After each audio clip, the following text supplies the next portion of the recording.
Mausoleu. Ens trobem davant d'una construcció que data del segle VI després de Crist, quan aquesta zona havia patit profundes transformacions respecte a l'època d'esplendor de la ciutat.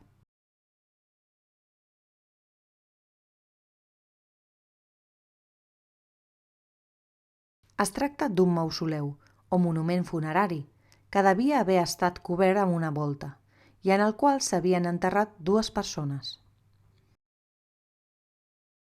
Dins aquesta mateixa àrea s'han trobat altres sepultures de tipologies variades, en àmfora, en teules a doble vessant, fetes d'obra, que testimonien que durant l'antiguitat tardana aquesta zona es continuava utilitzant encara que s'havia abandonat com a hàbitat.